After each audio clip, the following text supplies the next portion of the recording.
Jordan. He's down right there. Miami did not get the first down, and Georgia Tech is going to win on a measurement.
Oh, where's my notes? Oh, yeah. Yes. See that? There it is. Copious notes for you. You guys know the deal. It's Sunday morning, week 8 of the 2019 college football season has done come and went. And per usual, Uncle Lou sat out here in my grandma's basement or garage, whatever it is y'all are calling it these days, all day yesterday, watching all these games so that I can deliver to you every Sunday morning insightful analysis that you've come to expect and love here on LouTube. Man, a lot of notes from yesterday. We better get right into it. We're going to follow the same sort of outline we always or mostly follow in these videos. I'm going to tell you whose season ended yesterday, right? And I'm going to tell you some teams that won, but they look pretty bad doing it. Then we'll talk about the teams that looked good and won. I'll give you my top 4 or 5 Heisman rundown, and I'll give you the rundown of the best teams in America after week 8. Season over. Miami Hurricanes. How many times are you going to be on this list? This is absolutely pitiful. You lost to Georgia Tech 28-21 at home. 2 things. Number 1, make no mistake about it. Make no mistake about it. You need a TV fixed? Miami Hurricanes might need some TV fixed. Email your boy Uncle Lou. Any Miami Hurricanes fans that email me today about repairing their TV, I will give you 50% off my regular rate. But 2 things, though. Make no mistake about it. Georgia Tech. This is the worst Georgia Tech team we have seen in 20 years. A long time. A long time. That's number one. And that team beat you. That's pitiful. Number two, you're the worst team in the ACC, Miami. I'm sorry, you are. You're the worst team in the ACC. I know a lot of times when teams are struggling and they make coaching changes, it can take a couple of years, a couple of recruiting classes, whatever, for that coach to get up to, where he wants to be or whatever. And that's fine. And that's that could be the case for Miami too. That's great. It's hard to justify, though, going from where you were at in the ACC, which was, the ACC hasn't been that good the last couple of years. So, you were middle of the road last year in the ACC. Now, almost every team in the ACC was middle of the road with the exception of Clemson, but you were middle of the road. You went from that to the worst team in the ACC.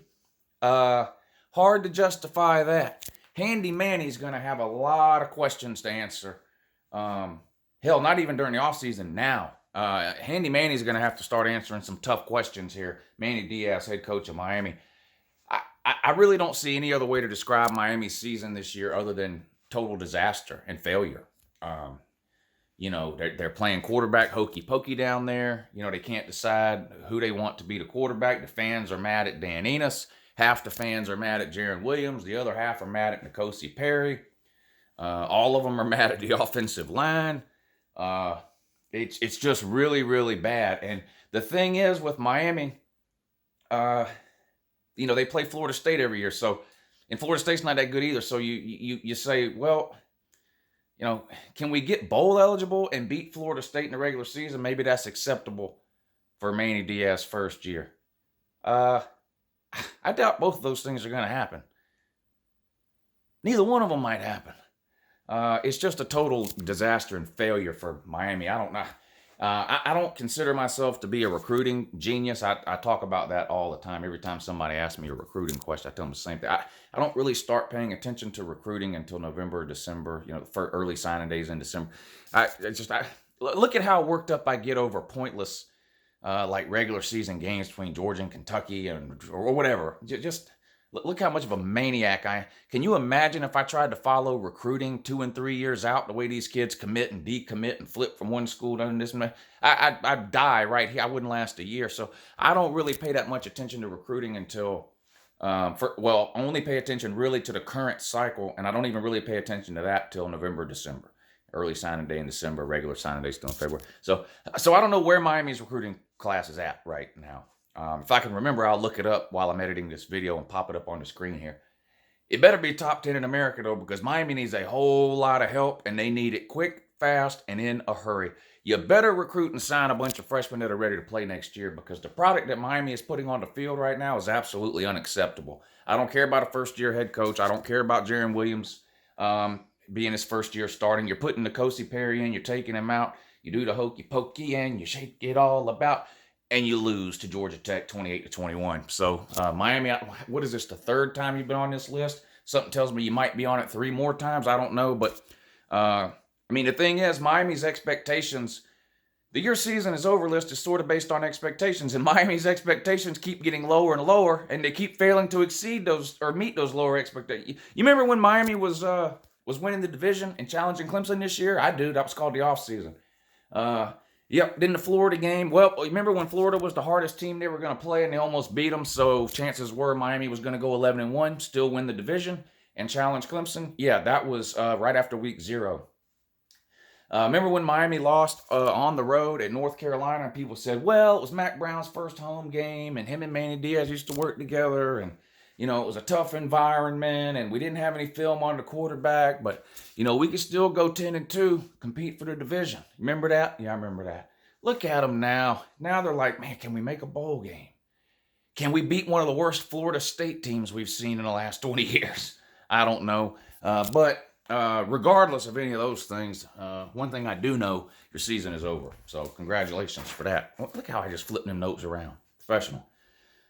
Speaking of your game against Florida State, your season is over too, Seminole. What are you doing down there in Tallahassee? Listen, I should have went back and watched. I don't remember. Have I said that Willie Taggart doesn't know what he's doing yet? Yeah, Willie Taggart doesn't know what he's doing. Okay? Florida State is the second most talented team in the ACC, and it is not close. It's not close. On a disappointment scale, and yeah, Miami has been disappointing. In terms of overall disappointment, Florida State takes the cake. Florida State tops the list. I'm sorry. Miami's got a talented defense, but they've got a lot of offensive issues, talent-wise. Florida State's got talent all over the place. Cam Akers is an NFL running back. The offensive line, say what you want. Cam Akers is legit. What's that wide receiver's name? I'm drawing a blank on it now. Shoot. Tamarion Terry, whatever. The point is, you got NFL players on both sides of the roster, and this is the second year in a row you come out and just completely embarrassed yourself. These Seminole players from 5, 10, 15, 20 years ago have to be just looking at Florida State right now and just in disgust, really. Willie Taggart is an abject failure, and I said this last. You need to fire Willie Taggart. He just doesn't know what he's doing. He's not going to get that much better. He's just not. He's never really won anything anywhere he's been. I don't know how he got this job. It's beyond me. But you find a way to lose to Wake Forest, 22-20. Wake Forest kicks. They only scored one touchdown. They kicked 5 field goals. Wake Forest did to beat you. That's humiliating. I'm sorry. I know Wake Forest was undefeated until last week when they lost to the juggernaut known as Louisville. But listen, Wake Forest, Cal, Minnesota, all teams that started out 4-0, 5-0, whatever, and are just terrible teams. They're not good teams. It was some of it was luck, some of it was the way the schedule fell and stuff like that. But give me a break. Wake Forest, I don't know what's happened to Florida State, man. It's Florida State's hard to watch too. They're just what a disaster. Are there any Florida State fans left willing to make excuses about Willie Taggart? I want to know down below. There's been less and less as time has gone by. Last year when I talked about what a failure Willie Taggart was, which he is, I would say probably about 90% of the Florida State fans told me I was an idiot.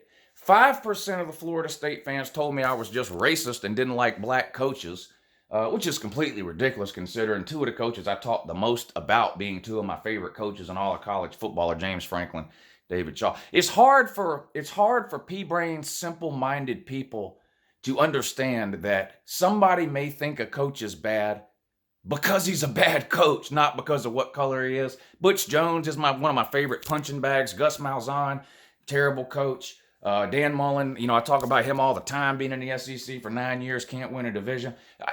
They're white. But so anyway, 90% of the people just told me I was wrong. 5% of the Florida State fans just said I was a racist, inbred hick, just because of that, I guess. Where is it? That. But anyway. And then as time went by, almost every single time I would mention Florida State and the fact that Willie Taggart doesn't know what he's doing, those numbers would get lower and lower, So eventually it was like only about 75% of the Florida State fans were taken up for Willie Taggart. Then it was about 60% of the fans taken up for Willie Taggart. Now, after this humiliating loss to Wake Forest, I fully expect the number of Florida State fans who show up in my comment section to go to bat for Willie Taggart. I fully expect that number to be under 50%. But yeah, y'all are a disaster, Florida State. One of the most unexplainable declines in all of college football. Pitiful. Wisconsin. And this one hurts because I was high on Wisconsin. Everybody was high on Wisconsin. They had 4 shutouts in their first 6 games. Jonathan Taylor rushed for 200 yards every time he touched the ball. And man, what a disappointment this is heading into the Wisconsin-Ohio State game that's coming up next week, right? I think I've been saying for the last couple of weeks that may end up being the best game we've seen so far this year, that Wisconsin-Ohio State game, right? And we've had some good ones, Texas LSU, Georgia Notre Dame, Florida LSU, Oklahoma Texas. Anyway, you get the idea. But Ohio State and Wisconsin were just steamrolling. Everybody they played, both of them really looked unstoppable. And that game is next week. And man, and it's still going to be a big game. But what a disappointment that Wisconsin comes out and absolutely craps to bed against the team in the Big Ten that people can't even name. They can't even walk outside right now. The first person you find, ask them to name every team in the Big Ten. They won't name Illinois. They just won't. I've tried this social experiment. I've tried this science project multiple times, and it's not even a theory at this point, okay? It's a proven scientific fact. People just will not even name Illinois. And why does Lovie Smith, I mean, I'll admit I haven't paid that much attention, but I remember Lovie Smith from his days with the Chicago Bears. Wisconsin lost to Illinois, obviously. Lovie Smith, the head coach there. Why does this guy look like, have you seen him? I'll put a picture up if I can find it. He looks like the only black character in the Frozen movies, if they had one.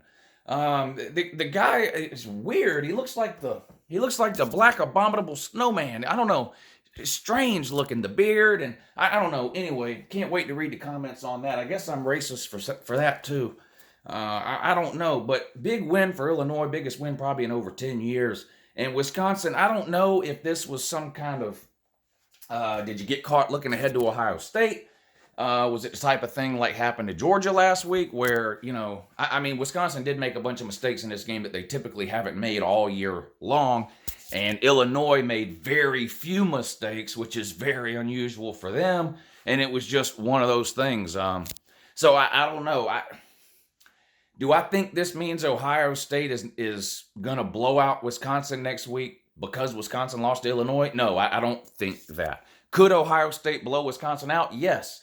But listen, obviously the Wisconsin team we saw yesterday against Illinois is not the Wisconsin team we've seen the first 6 weeks of the season.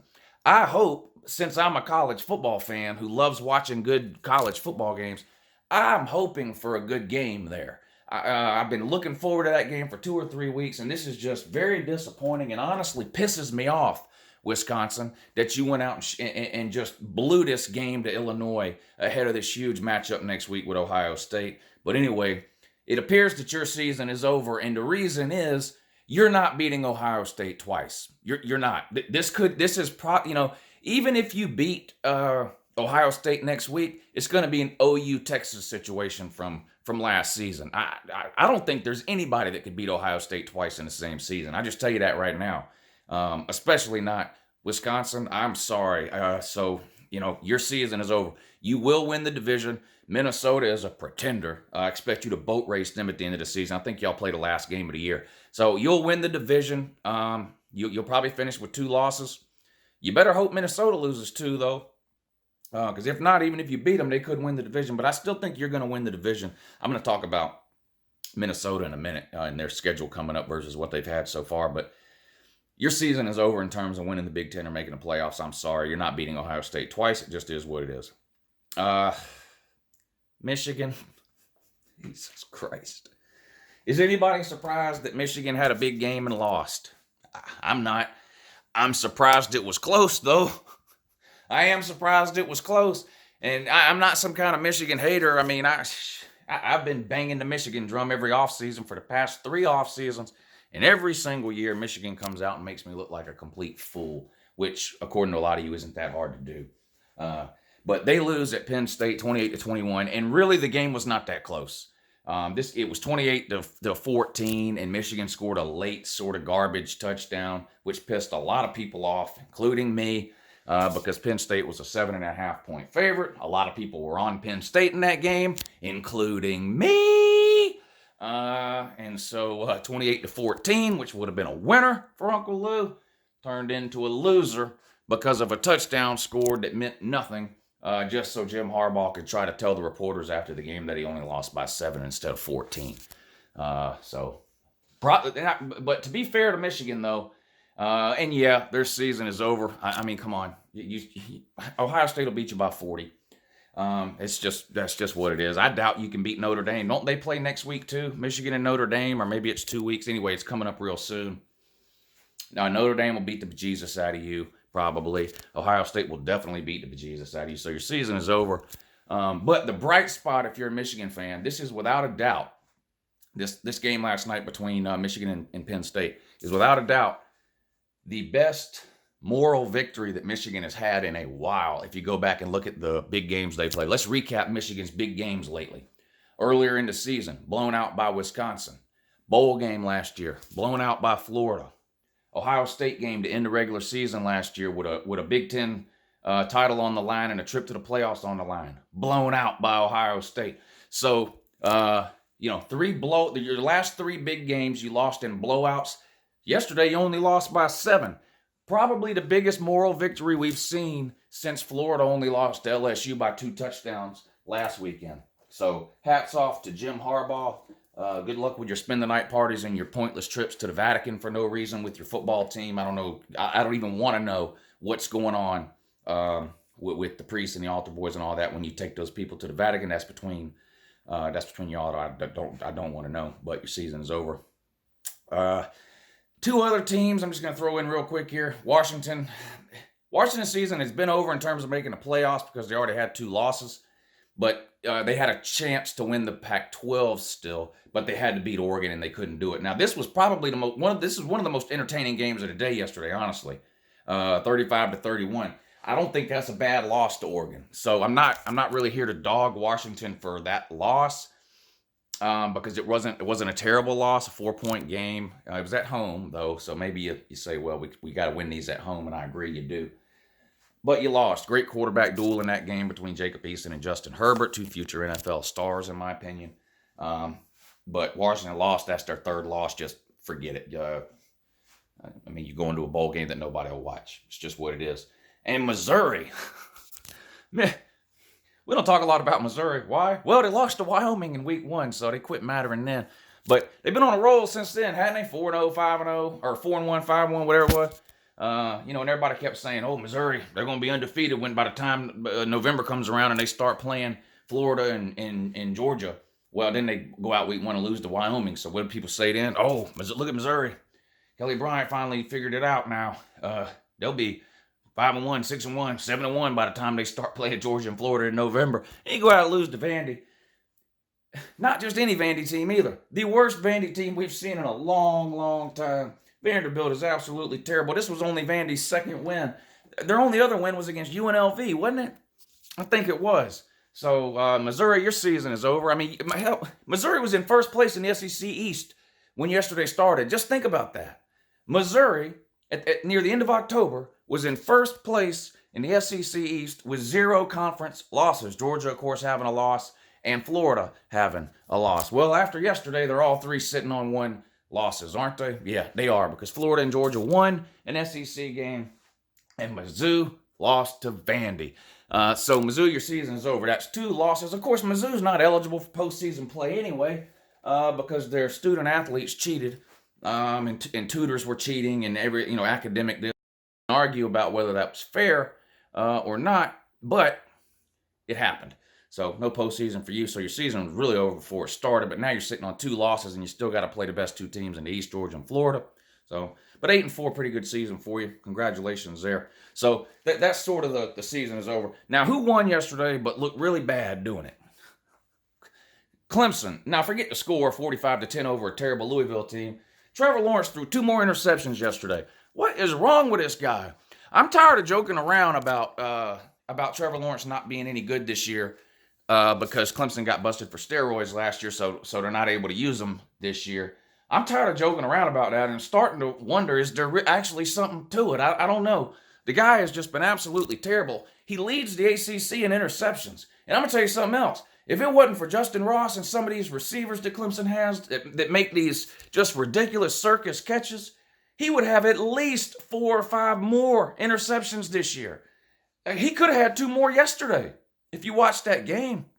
He just makes terrible decisions this year throwing the ball. I don't know if it's a combination of a little bit of overconfidence based off of last year, too much faith and trust in his arm, or too much faith and trust in the wide receivers to just catch anything he throws up. So he just has no caution, fear, or reservation about throwing into coverage or anything because he just assumes his players are going to go up and get it. But, man, I'm telling you, he's really only had one good game all year, and that was last week against Florida State, but not a good game again yesterday. 2 first half interceptions, and was one of them or both of them in the red zone? I know at least one of them was. I'm drawing a blank. I can't remember on the second one.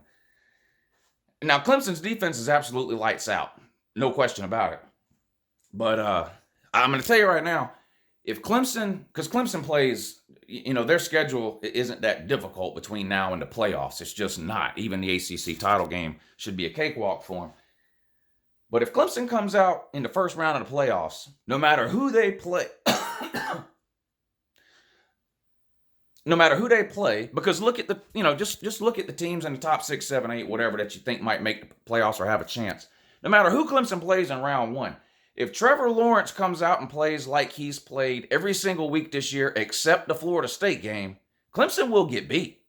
Clemson will get beat because we have seen teams with great defenses that can't score or turn the ball over lose games like that. So that 100% will happen. I'm not saying that is what's going to happen, but if you're a Clemson fan, you've got to be concerned about Trevor Lawrence's turnover situation, in my opinion. If you're not, I think you're a Disney tiger. Yeah, I can set you up with some Disney dogs, and y'all can start your own support group in too. Texas. Texas is back to barely beating Kansas. Whee! 50-48, you beat Kansas on a game-winning field goal as time expires. That's humiliating. That's sad. Texas's defense is non-existent.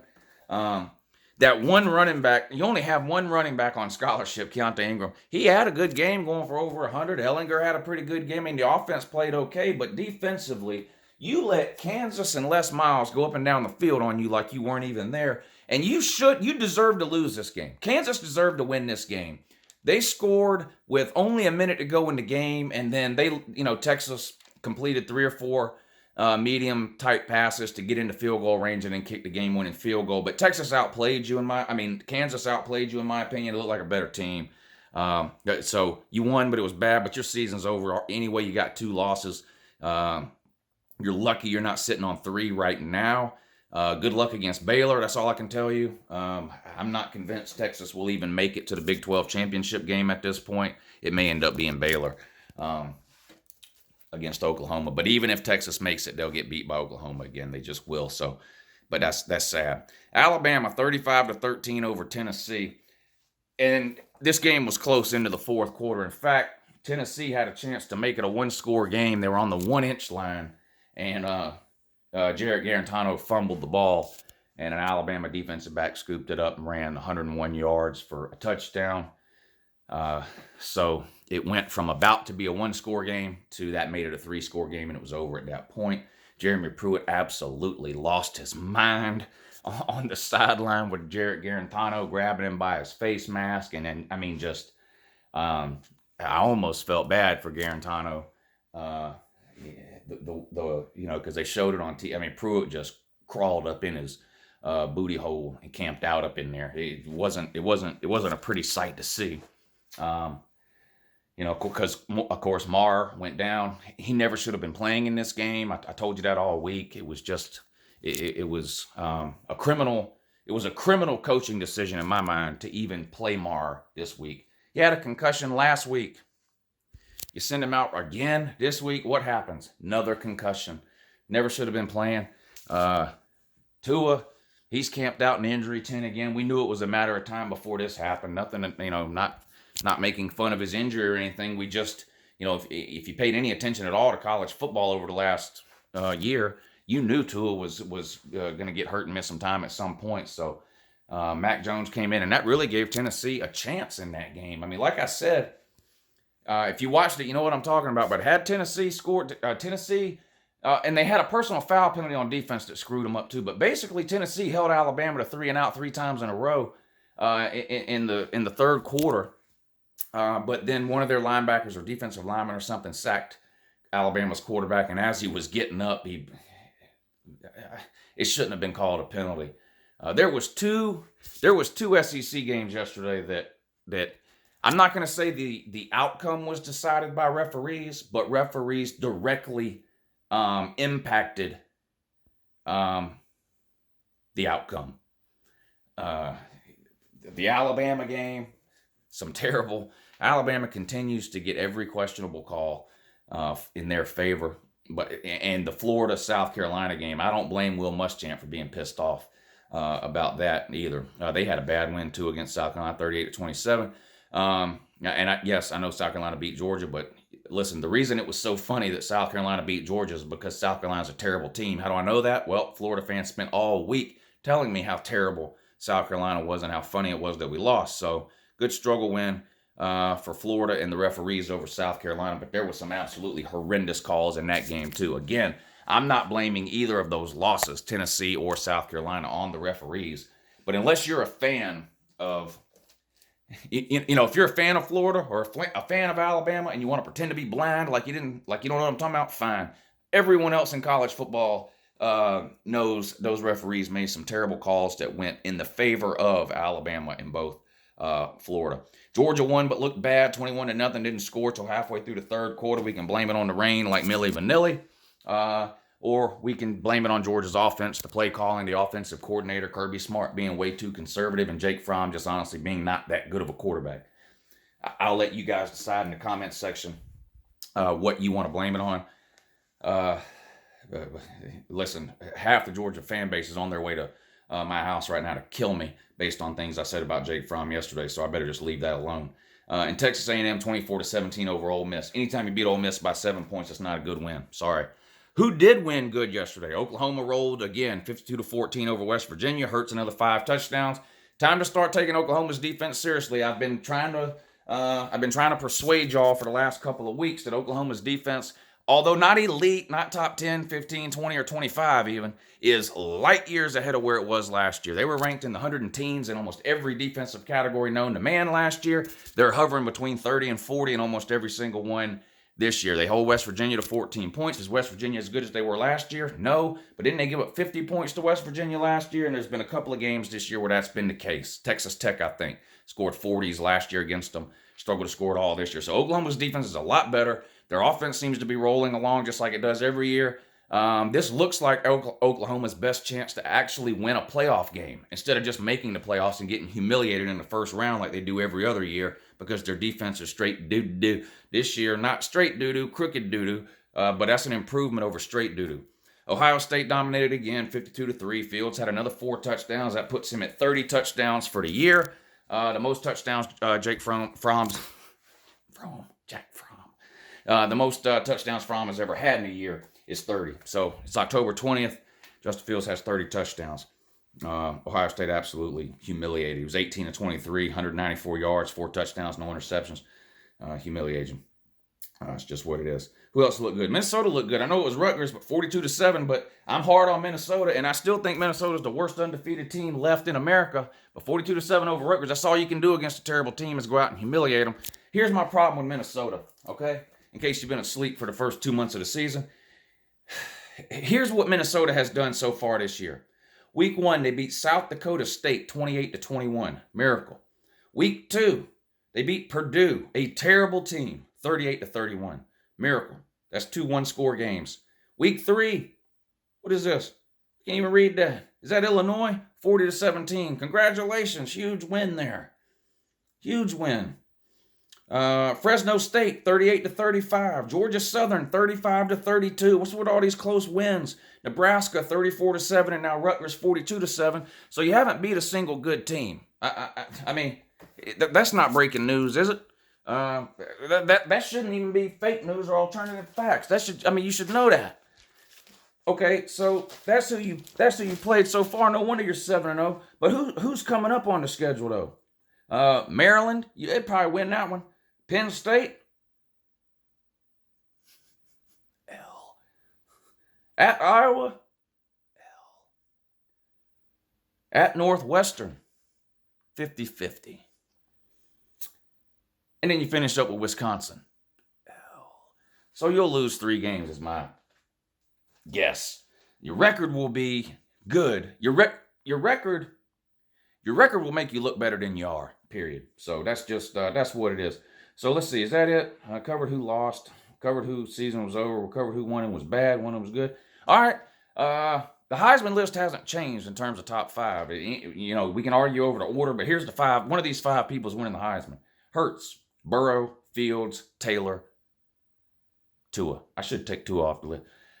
I'll take either Burrow or Tua off the list based on the Alabama LSU game in a couple weeks probably. But anyway, those are the 5. If you name anyone else, it's a pipe dream. Who's the best teams in America in no particular order? Tier 1 teams right here. These are your Tier 1 teams. Ohio State, Oklahoma, LSU, Clemson, Alabama. Period. They're all undefeated. I think they all have a legitimate shot to win the national title. I think those are clearly, right now, the 5 best teams in America. I decided not to put Penn State in that category. I want to see a little bit more from Penn State, okay?